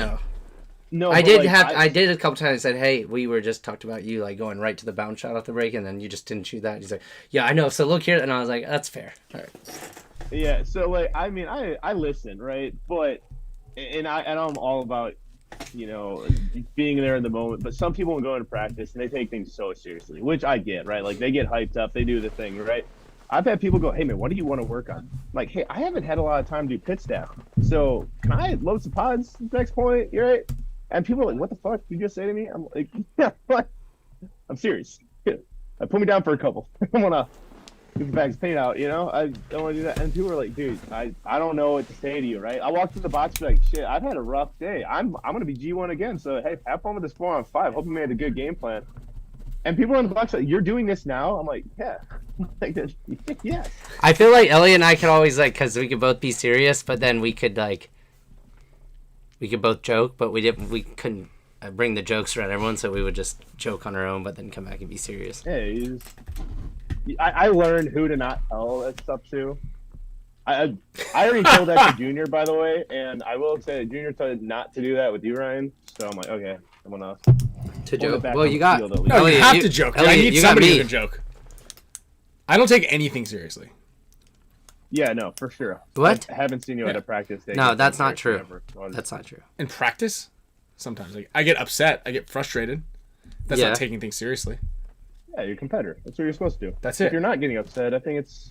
So then when you're getting frustrated and you're yelling for things to change, it's nobody should take it seriously. So look, this weekend when I got the shit shot out of me like multiple times, I was frustration. I wasn't like seriously like... Oh, I could have. I mean, it seemed like a little serious. But I think there's a line there, you know? Yeah. But I was like, Ryan, maybe he didn't know. And I was waiting for you to come to me, and I was like, I was just yelling at Landon, like, you might need to leave. So I was like, this is just, he hadn't played. He didn't play for like 10 points. He was about to leave. And then I was like, hey, you want to get back on the field? Just, come on, just get... This is the first story. That was the first point he went back in? Yeah, and then you came over there, and I was like, oh, no. He's about to call it, hang it up. Some kid was shooting the shit out of me on the sideline. He thought Ryan was a person in a bunker that just wasn't getting out. With a for waving a clipboard for 30 paintballs. Oh. Hey, what? So you weren't even playing, and you were having. No, I was standing on the sidelines and he was just roasted me like while I was filming, and then I started waving a clipboard in his face, and then like I stepped out of the way because he wouldn't stop, and then I was like, and then he came back out and started roasting me more. The most dangerous part of a paintball field is literally just anyone on the outside of it. I swear. Yeah. Did you have a question? No, I was just gonna start asking some of the questions. Yeah, but what do you got? Go for it. So, Elliot, you have a. Did you guys send him a gun? Yeah, I think so. I think I saw a picture. You have a gun? Have you used it? Yeah. Used it? Yeah. I already made a fool of myself with Yosh asking how to change the batteries, so that's cool. Like, whatever. What was that a rechargeable one? I looked up like a YouTube video, and it's like, oh yeah, the front grip, you change it out or whatever. I'm like, cool. So do I just rip this grip off, right? And no, apparently you don't. Now it's actually in the grip frame, which I looked at already, but. Oh, see, do you have what kind of grip do you have? The rubber one. Rubber grip, yeah. Makes the gun a little lighter. And so is the batteries in there, or are there? Yeah, we have we kind of switching our batteries to the lipos because they're more consistent. The AA battery, like we originally designed the gun to have 2 battery systems, 2 power sources, because nobody likes to charge. Nobody remembers to charge their shit. We're paintball players. I've been to so many fields where people, clinics and stuff, and people are like have their Lux plugged into their car. And so it was cool to have the AA battery system where you can just be like, I could switch between the two. Yeah. So it was just it was a way, but that adds whatever 2 batteries and some metal and then another electrical source and component. So it's another fail point and it's a little bit more weight. But because people complain that our gun is so heavy that we just kind of are slowly transitioning away from that. Yeah. But yeah, so what do you think? That's what I was gonna ask. Yeah. I mean, I've shot before. I like when Shearer ever would come out, I'd shoot his. Oh, okay. I don't mind. I think it's like actually one of the nicest shots. Mm-hmm. To your that's how I felt. Yeah. My first always thought was always like, oh, it's like it's heavier, it feels like different than what I'm used to, right? But I don't think they're bad by any means. I actually think it's and I'm not just like saying it, right? Like it feels good. Like the newer one you guys have, like feels really, really nice. It was kind of getting used to the shots. But I thought it was good. I think was also using really bad paint too, so like I wasn't giving it a fair assessment. But I like it felt good. It felt good all around. And I think too. I mean, you were playing at Eclipse guns for how long? Oh God, like 5-ish years. Yeah. So I think I used dye for a couple years before. So yeah, compared to those two, it's completely different. Well, I think too, like with the some of the playing Eclipse guns, you're like compensating a little bit, like maybe subconsciously for the like slight recoil, and the Field 1 guns don't have that at all. So it's like it's a different type of recoil. Like when I shot your the Pro CS3 Pro. Yeah. It's like such a soft shot, but the gun is so lightweight. Like there's no metal on it, so the gun like kicks up. Like as you're shooting it, like kicks up. You know what's crazy is that has went down by so much. It was really before. 3 times that's worse wild. than that. And so now I was like, dang, it shoots pretty good now. Yeah, but like our guns kick back slightly, but not up. Like nothing moves up. It's a weird thing, like how the weight is distributed. Back when Planet Eclipse was kind of first on the scene with the egos, and like all the guns went from like the evolution of the gun like went here and then back out, right? If you kind of like come from the late 90s until the early 2000s to mid 2000s, and then the gun kind of like the ergonomics of the gun like moved outward. If you were to like kind of speed up the history of it. And it's really interesting because I remember when the egos came out and like your hands were on top of each other. And even with our shockers, like the first shocker that came out, your hands were pretty close. And then it came out with that SFT where they just kind of like moved the foregrip out a little bit more. And you're like, I have a balance now. Yeah. Because everybody's thinking like you want to be smaller and tighter and the little 45 peanut bottles. But all it does is it like makes it so the base of, we talk about some more geometry here, is like everything is like contained into this little area. And then you got this big loader that weighs more than everything, just kind of like tilting it over.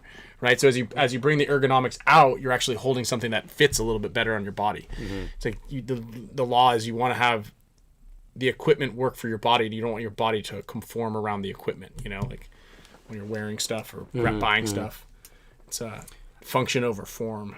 Elliot, did you answer that question I put in the group chat the other day about your pod setup? Oh, I mean, I did days later, yeah, and I showed a photo. What'd you say? I think. Middle. One in the middle.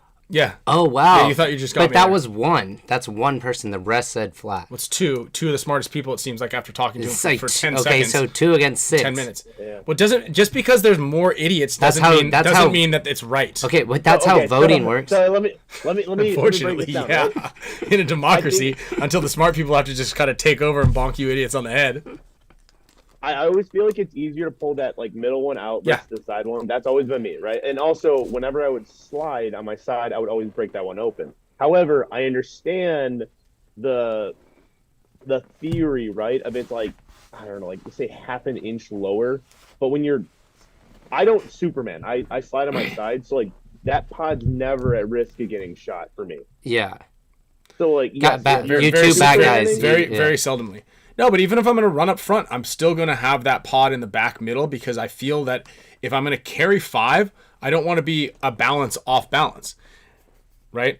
And to what I was explaining to you, a pyramid could be kind of like a tall skinny one or a fat short one. It's still a triangle. The interior angle is a triangle up to 90 degrees, right? We were having a debate because when we first said it, Ryan's like 5 pods is a perfect balance. I was like, I don't know if I've heard that about that number. The number 5, 4, and then 1. I've always liked it. Yeah, it's a pretty solid base if you go 4 and 1. Yeah, we'll draw that out again. We should do a poll. You can do a poll if you want. Well, I can't because I don't have control over doing a poll, so you can do a poll if you want. Or 3 and 2. But, like, if you put 1 on the side, I also don't like the side because my arm, when you go to reload it, so if I'm here and I have to get this one that's, like, kind of awkwardly out, my elbow's hanging out here, as opposed to reaching all the way around my back. I would agree with you if you said 3 and 2 is the perfect balance. That's more balance than 4 and 1. Because I was thinking most people want flat if you can only take 5, and it's not a perfect balance. Yeah, 3 and 2 is nice because for skinny people, it makes your hips, like that wide. Also, with me wearing 5 pods, there's going to be a little bit of stick out here. We can put a pack on. I got packs all over the place here, and you'll see. I've actually measured this back in the day. Yeah, so you have a 4-pack, right? Yeah. Like, when you put 1 on the side, it's huge. If you were to do a 3-pack with 2 on the sides, it's like the same size as that 4-pack. And if you put the 1 on the side of the 4-pack, it's like way bigger actually. So it's kind of weird. I saw that back in the day. I was like, what? Because I used to wear a 3-pack forever. Okay, so if you had a 3-pack, I'd go 3 and 2. Then you have a perfect balance. Oh wait, no, you go. No. I'd go 3 around the back and then 2 on top of it. It's very similar. As a matter of fact, 4 across the back and 1 in the middle would be more sturdy. I can't wait to see what people wear. Like, if it's going to be a common trend or not. I mean, we can also go deeper. Is it pod up, pod down? What do we do? Pod down every time. Again, the same reason, because when you're pulling it out, you don't want like you want your profile to. Are you an Inspector Gadget? Your arm like lengthens? No. What are you talking about? Like, because if you have it on your geometry again, flatten your arm out. So I want my profile. I want to be able to grab it and get out. I don't want to come in here and then have to pull up. Like this is unnatural. You never leave it up if they're stacked. On the sides you do, because if you're pulling it out, it's easy. That's like you don't put a pistol upside down in your pocket. I don't know. Some people do. That's what I'm saying. We're in a world where there's lots of idiots. Like that's like you've seen. And I've seen a lot of people put their pack with the pods that are stacked on the back are pointing up. Right? Yeah, I mean that does happen. I've seen it a lot. But that excuse is because they don't want them to pop open. Thanks for the cheetah print NXE 3-pack. 3 and 2. I'm just saying, people are going to have some different varieties this year. It's going to be fun. Mm-hmm. I can't wait. And depending on where I'm playing, I might put the pod crazy on the far left out. Because it's easier for me. No. You can't switch it up. Yeah, I can. You got to put that thing in the middle for the rest of the year. Because you already said it's perfect. It is, but it's easier to grab. I thought you were going to get insane. Like, I couldn't fit it there, so I threw it in my pocket instead, That's right. No, I have a Ziploc bag of paint in my pocket for when I run real low. Pods. Yeah, when I run real low. Yeah, what might be good for one of those big Pinocchio loaders. I think they're illegal. Wasn't there like straps on pants back in the day? Like you could actually put pods on your pants, like a hammer loop. No, people did put pods in their pack. Like I remember famously, like some of the Aftershock guys, they would make what's called football, so they would tape two together. It's like when like the John Wick movies, when you're like action movies, when they've got like the two magazines taped together. So when you're done with one, you stick the other one in and flip it around. You know, same theory and concept, but they would have like a football. They would hold it right, and so they'd be shooting, and then just be like, because the packs wouldn't hold extra because they didn't have the ability to put these extra little loops everywhere. Or with the old bull denim cargo JT pants, people would put like those pods in their pockets. Oh yeah, like Jinko, but guys aren't sprinting, you know. But some guys would run with like a pod in their hand. And there's you could stick like maybe a bag with like 50 paintballs in the up in your mask, and then when you're ready underneath the like right here underneath the skirt, yeah like this, and then you just bite it and then drop it into your hopper. Elliot, do you have any good ProFlex builds? Do you have any ProFlex parts? I don't have many. No, I unfortunately got rid of a lot of them. I had some of the older like replica straps a while ago. I used so fun story. Like I started in like 05. Okay. Like my dad actually took me out because me and my neighbor wouldn't shut up about playing paintball, and we were building like forts in the backyard and stuff. We were playing with airsoft. We're talking about joining the military, whatever. So he took us to a local paintball place that's no longer in business, called Paintball Dave's in Milwaukee. Paintball Dave's. That's a sweet name. And he wanted us to get hurt, you know, so we'd be like not wanting to do it ever again, and that backfired horribly, obviously. So, yeah, was it like 20 years later? We're still here. Yeah, we showed them. But no, he's also like my number one supporter, which is cool. But yeah, back in the day, I remember watching you guys on. It was like Miami. You were on TV for an MPPL tournament. Yeah, Miami. And I remember Holly had a Rising Sun strap, and I used to always think that was like the coolest thing ever. Like for builds, I don't go crazy. I just like frame colors. That's about it. And then like whatever strap is kind of like cool. So that was it. I had back in the day. I had like a Vietnam War, I think, one from like Cam or something like that. I don't know. I still have it actually. I pulled it out of my bin. It just super stretched and not as good anymore. So, I have an orange bubble right now. That's what I have. Orange bubble with a camo frame. That's about it. An orange bubble. What's that mean? Is it a strap? The bubbles, yeah. The bubble. Oh, I haven't seen it. JT, the like bubble jerseys. And I know the bubble jerseys. They didn't know they made bubble straps. I think so. Give me a sec. I posted it on Instagram. At least like kind of it's on Instagram. Well, we're gonna need to get some of our. Well, I've got a ton of stuff for everybody. I've got if you need I've got clear black. We've got these clear blue QLS frames for the team. We're gonna all have goggles here. We're gonna have you're gonna be able to choose between a handful of different colors, and we've got a pretty cool support crew of fans and friends and families who. I showed him Elliot. Oh, I see. I was thinking like the actual bubbles. Those are way different. Those are like racing bubbles. But people come out of the woodwork sometimes to like donate parts, you know. Deviate's going to send us a bunch of stuff, so we'll have some extra Deviate straps and some ears and things like that. You might get your own custom ones from Deviate. We're gonna have a bunch of cool stuff. Hey man, I love things. I like condensing, but they're like. I'm also the guy that likes. I mean, you obviously hear and you've seen. I like cat stuff, which it's funny. But I like doo-doo brown. I'll be honest. Like that's the color of choice. Otherwise, like the Joker, like purple and green. Those are kind of the purple green. I don't like everything else. You can have. Yeah. I've got the brown clear QLS frames. You can have mine. And Ryan has tons of skirts. If you need skirts, I actually am low on skirts. I realized because I went to go. Put my goggles together. Do you need more than one? Yeah, you want to change it up. I guess you make multiple builds. You gotta change up the deal. Like, yeah, we've got to have. My bad. Yeah, we got to. I don't know how to. We gotta change up that name. The bottoms. We got the bottom. What is that? We decided is bottoms. Yeah, I was using more of a joke there, but. No, I know. Me too. Got it. Yeah, like sometimes you want to like just put like a blue bottom on like a black frame or like this. We got these ones. I don't even know what's happening with these. We got the Dynasty ones. With straps, we got like all sorts of cool things, but all mine are like these whatever specialty ones. I'm gonna go with those blues right there in the background. What is that? This thing? No. This? Yeah. Yeah, it's a new gun. Oh. You can't show those people. Well, you have it there. Well, you can't. If it's in the background, it's fine. All right. Yeah. We don't get in trouble for the background. Plus, Elliot's face is over it. People can't really see. Okay. We're good. We're good. No, we got tons of stuff. What's your favorite type of food? Do you like sushi?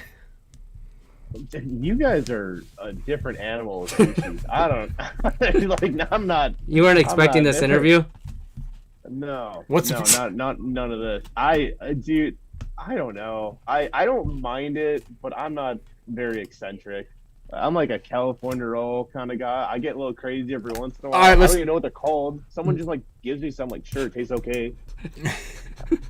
Does he kind of sound like he's from Canada? Not like there's anything wrong with Canada, but I feel like that when you came in, you said, I'm from Wisconsin. We're right there. That's what it is. That's what it is. Okay. Now it's making sense, dude. I'm like, what is going on here? He's pulling a fast one on us. Okay. So what is your go-to food then? Jeez. Ice cream. I don't even know. Are you like a burger and pizza kind of guy, or steak, or like? Dude, it rotates. I've gotten so like accustomed to just kind of going with the flow with wherever I'm at. So like I maybe I just rotate flavors. I actually was watching a guy who like does like his own meal prep stuff, and there's these like protein hot pockets, like buffalo chicken hot pockets. I made them myself, and I was like, those are really good. If I'm going out though, I'll just get whatever. Wait, how do you make homemade hot pockets? Can you forward the link? Can you forward the? No, I don't want that. You gotta sew the edges together. It's really good too. No, you make the little dough. You kind of cut them into little balls. You cook the chicken. You stick them in, and then you seal it up. It's kind of like a dumpling almost. How do you seal it? It's like a larger dumpling. Fingers, dude. Just finger. Yeah, you just. You don't gotta sew it. Shut. You just kind of like the thing like a burrito. You just like wrap it up a little bit. Edible thread. To the top. You stick it back in the skillet. You toast both sides.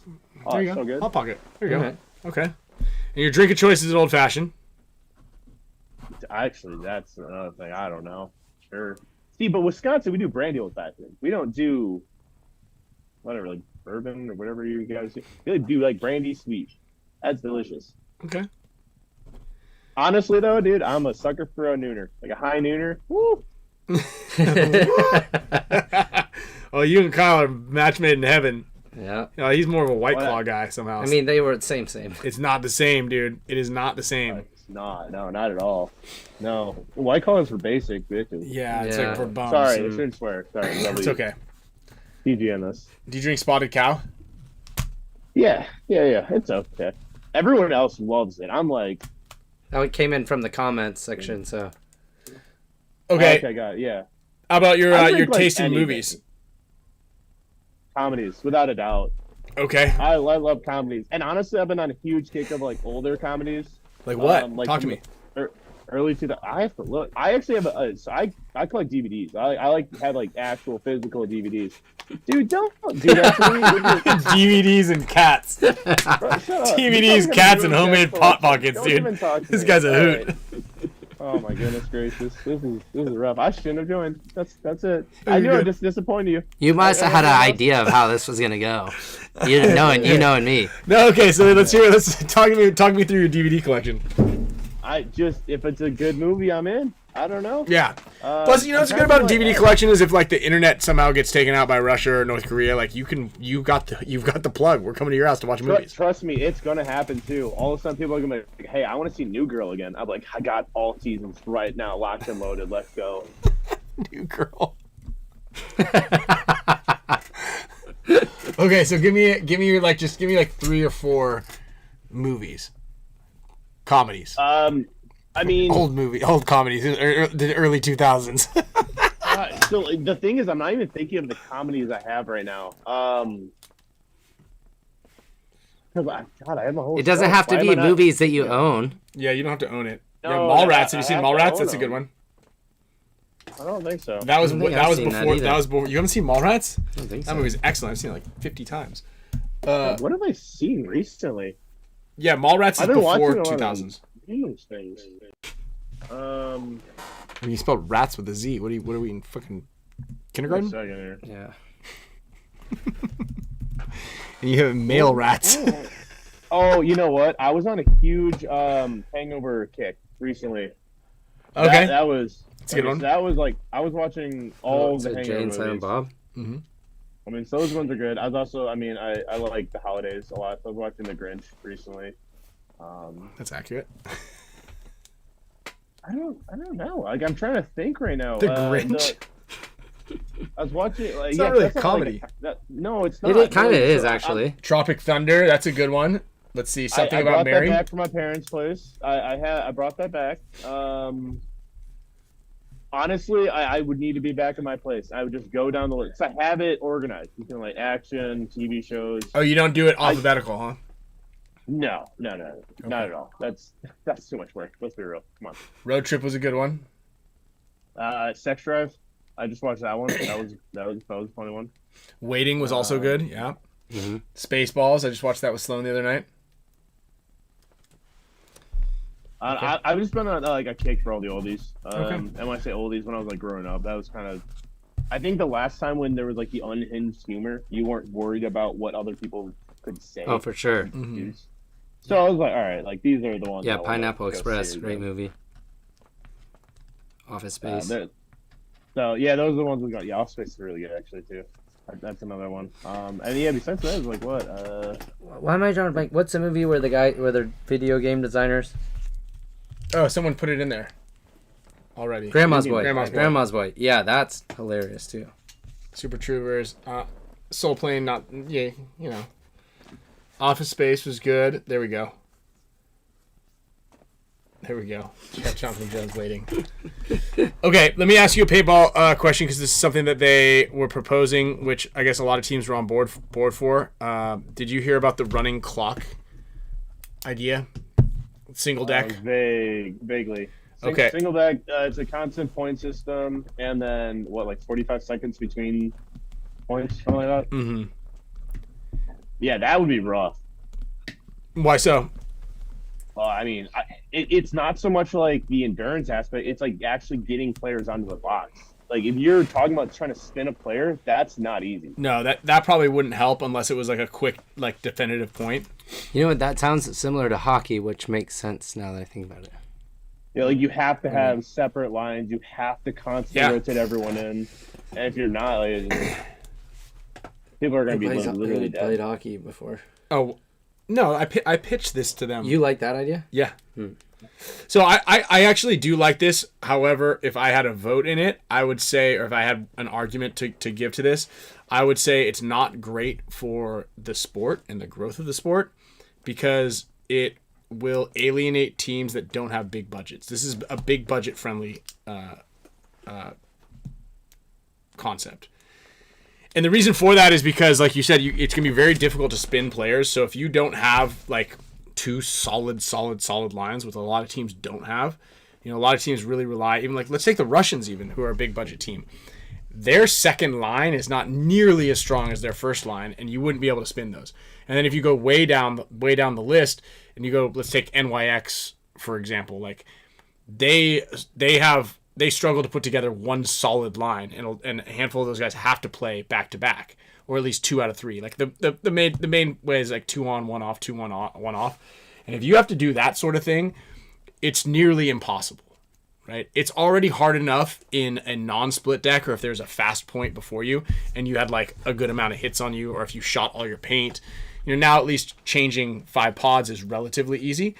However, it's, there's a cram at the air stations. If you're going to do that sort of thing, you need to have multiple. You need to go from 2 air stations to, 4. You need to double that so you can get enough air going and you can get guys turned around quick enough. Because essentially you could have a really quick point and the line that just played is like back on again, like right away. Mm-hmm. So it's also going to depend on, like, say, who's hanging the buzzer. It's like legit. You're going to have to, like, every intricacy you're going to have to, like, really think about. Yeah. Like, hey, you're not going to play next point. You go hang the buzzer. We're going to, like, stand on the edge or get off the field the right way and start swapping pods out. Yeah. I mean, I think I want to say that I proposed a 1-minute turn because what also that does is, like, because we were trying to solve the problem when Jason was saying there is an issue with the amount of time. So, and Tom said it too. It's like, straight up, we can only play a set amount of points in a day, right? We're limited by how much daylight there is. So unless they put lights up, there's nothing we can do. That's why World Cup is an extra day longer because of daylight savings, and we lose time. And even this first event in March is a little tricky because you're really fighting the clock. So they're trying to figure out ways to like save time, and no matter what you do, it's like single deck just doesn't work because that's how long it takes. So we were kind of talking about it like, hey, what if you just reduce the amount of time? Because at the end of the day, to appropriately show paintball and like let people see what paintball is all about, you can't have someone watch it and then as soon as like the point is over and Elliot makes a really great move, saves the point, and like there was a great comeback, like there's not enough time to talk about what just happened before two new teams just come out on the field, right? There just really isn't enough time. 45 seconds is not really enough time to plug it, but I think you got to find the sweet spot of like a 1 minute or something like that where you can really explain what just happened, talk about sponsors, talk about the event, talk about like what's happening at this point in time for the commentators. Because again, all other sports are really commentary driven. If you think about like baseball, it's pretty boring. It's like this long lull in between each pitch, and then you got to bring up these stats. Football has added the pitch clock. Yeah, they did, but there's still a good amount of time in between each one, right? You pitch it, and you kind of ball hits the turn. Like, in soccer, they're just kind of like it's back and forth for 90 minutes. So the commentators really have to carry the show. And if the commentators are talking about two different teams constantly, which is actually 4 different teams, 2 different sets, 4 different teams, 20 different players are on the field in, a matter of a couple of minutes. You're like trying to carry this very obscure, very difficult to follow game, and then you got to be like, okay, now back to this game. So how do you do single deck is, they're talking about 25-minute running clock, 45 seconds in between points, single deck. That could be something that could work. And I believe that they were like pitching it, and like a lot of teams were on board with it. I just don't think it's great for the growth, because I don't think right now one of the biggest things that plagues paintball players right now in lower division teams is having 5 guys show up on a weekend. And so when you start doing this, then you need 10 guys. It makes things a little trickier. Yeah, I mean that's a key element. I also think the hard part that paintball has, it kind of exactly what you highlighted on, right? Is that all these commentators, all those sports, they're focusing on one singular part of the game. Like, you don't care about I don't know anything about sports. I don't. You don't care about the outfielders. What do you mean? You watch sports like every day. You go to like live sports every day. No. I love hockey. You're going to hockey. Well, hockey is perfect. This is the theory. This is. But you told me that you go to your school sports. Oh no, yeah, true. I was trying to go to every single Duke sport when I was in Durham, but that doesn't mean I go every day. Like, I don't care about track and field. I'll be honest. I'm not going to any of those. Well, I don't think you say you don't really like sports. No, so I don't. But I don't know. I don't understand them. I would go to like field hockey games. I have no clue what's going on. I'm just cheering when everyone else cheers. Like that's what I would do. Okay. But no, so like hockey's a prime example, right? Like the puck is going around. You're focusing where the puck's going. You're not focusing on what there's only 10 players on the rink. We're talking like 12 with the 2 goalies. You're focusing on where the puck's going. Yeah, you see the context and things happening around the puck, but you're not watching everything else. With paintball, at any given moment, any single player can do something, which makes it so difficult for anyone on the outside perspective to be like, what's he doing? Like, you kind of like focus on people you know or you like, and then say the camera doesn't pan over perfectly to the webcast while they're talking about someone making a move, you lost it already. So like that's the biggest thing I think we have going against us when it comes to trying to make it more legitimate and understanding. It's honestly like it's have less action happening. Like if it's a 1-on-1, that's so easy to follow. Now it's a 5-on-5, it's impossible to follow. 3-on-3, it's hard, but you have a better idea. You can see the one guy streaking down the field. I mean, a genius idea is to upcharge for upgraded membership, and you can click through other cameras.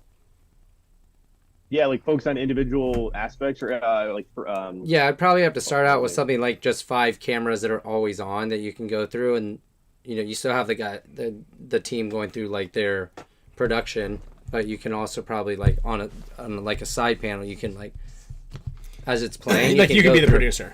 Yeah, you can go through and like watch a different angle if you want to see it. Because if you're like, maybe the camera switches like, wait, he was just about to make a move, like. or say we're like scouting or something, and we have their breakout, and then right as it pans to like, you know, our team. I'm like, damn it, we couldn't see their breakout. Like to be able to maybe switch back to that camera, that would be, you know, something I think you could easily like people would pay for. Yeah, people might pay that a little bit. Yeah, we kind of talked a couple of things. Yeah, and some people kind of want to rather watch just like the whole match from above to see where all the pieces are going, so you can analyze like when this guy moved here and that guy moved there. So let me ask you this: if you don't really like, so you like snowboarding, what else do you like? You like paintball? You like Hot Pockets? Hockey. Well, you don't really like hockey. You just like DVDs. You just like noise. DVDs. No. So my two favorite sports are hockey and baseball. Hockey is just, I think it's like the most entertaining to watch. Baseball, I actually like it because it's kind of a lot of more mental game than it's individual skill the whole time. However, in Wisconsin, we throw some pretty cool tailgates, so that's kind of the reason why I like that one too. Okay. Cats. Yeah, I mean, I love cats. They're pretty cool. I actually love all animals. Like people say that, but I used to have a cat for 5 years. He's still alive, by the way. I just didn't bring him to the Carolinas. So I was trying to figure out what I wanted to do. Technically, so you leave your friends behind. That's good enough. My sister grabbed him from a barn that she had a horse, so she found it. She was like a random kid in there. Dropped him off with the parents. Parents then were like, "Hey, like you want a cat? Why don't you take Sherman? Because you know he likes you a lot."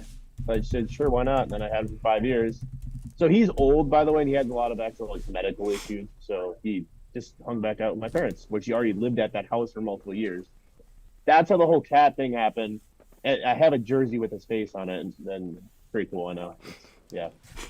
We can make you a headband like that. We can do it. We can get you. We can go really deep into that. Okay, perfect. That's what I was pitching the idea of cats inside the HORMESIS logo for years to Alex. He didn't really bite in that. I don't know why. I don't know. I think it'd be a top. It kind of I could see this being like a cat logo, like a little like Garfield like yellow kind of cat with a big smile and a thing. Those get turned into whiskers. Yeah, I like it. Well, we're gonna noodle on that one. Yeah. We'll put that in. I don't know. I'm actually a very kind of like low key guy. I enjoy just walking around nature. I love going to like say gardens, just like kind of walking around like a Saturday morning. It's like I'm having a coffee, walking around gardens or like the woods or something like that. Like watch out for those pine cones when you're walking in the woods, bud. Dude, they hurt. That's what I've heard. That's what I've heard. Those things are brutal. Hey, going back to the movies really quick. Sorry. Oh yeah. Have you watched Stranger Things? No, I don't understand I've tried watching it twice. Yeah, it's honestly not. It started off pretty good or interesting. Maybe it was new, but it was kind of like cheesy. I was just gonna ask a question about this last season. I heard it takes a couple episodes to get used to, or it's like pretty, to get like invested. It's gotten pretty lousy. I like the first half of the last season, but the second half is. Oh, there's a new really good show that I just watched. Really, really good. His and Hers. Oh, I've got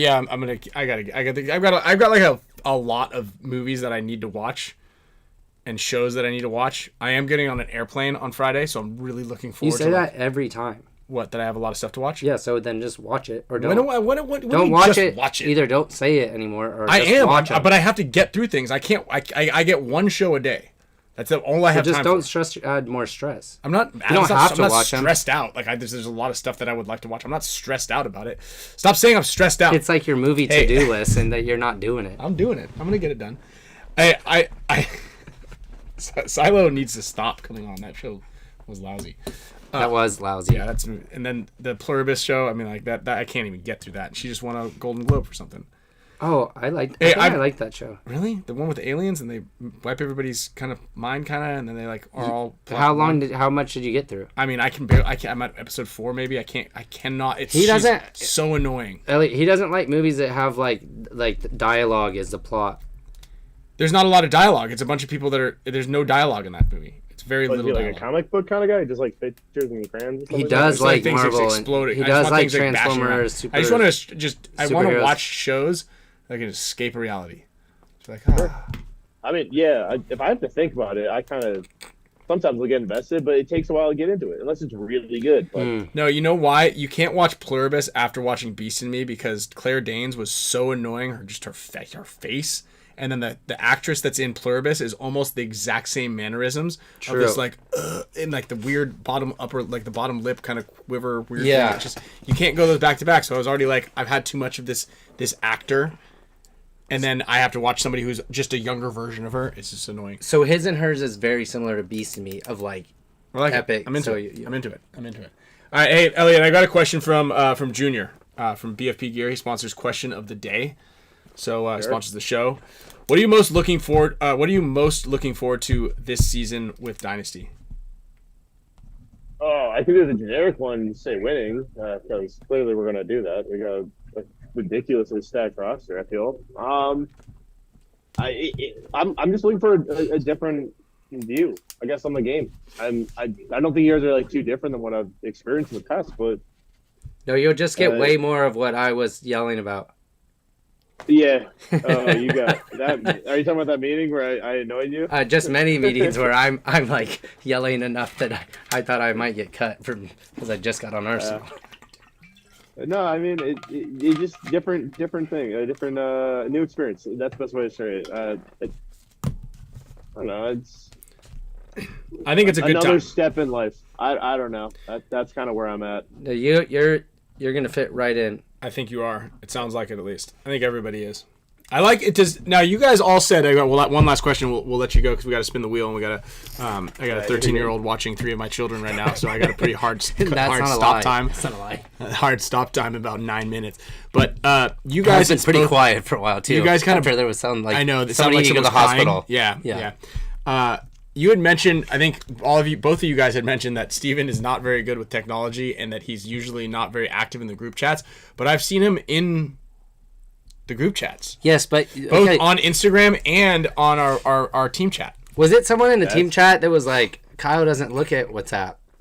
But like Steven asked, I think it was Steven maybe that asked a question, but Steven has my phone number and he has 2 phone numbers, and I'd be like, well, which one's better for me to text? And he's like, it doesn't matter. I was like, well, can you? And then he'll send me a message on Facebook Messenger or Instagram, and then never answer me back to either his cell phone numbers.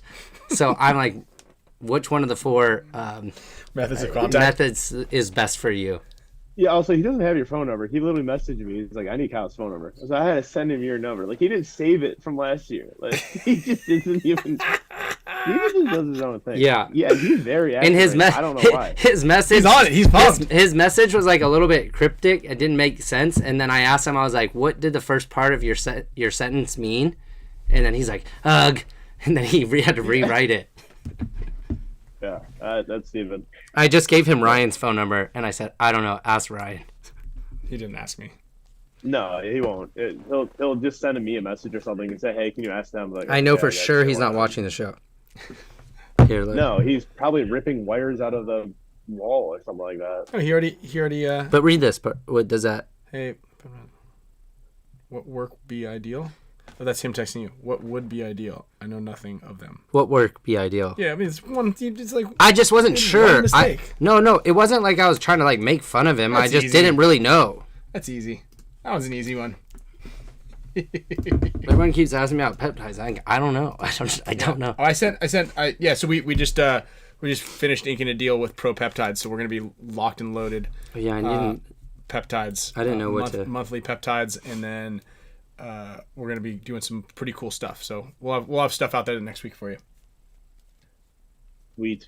I don't have a clue about them. I have to read that. Yeah, he put together a nice little piece of documentation for us to read. Also, if you want, he was on the show not too long ago, and it was actually a really good kind of one to listen to and learn a little bit about it, because he was kind of like really wants people to go do their own research, but to be as comfortable with it as possible. And I think one of the things that he and I talked about was like there's a couple of humps that you need to get over to like kind of buy into or really feel comfortable with doing that. One of the things is like, there's the cost of them.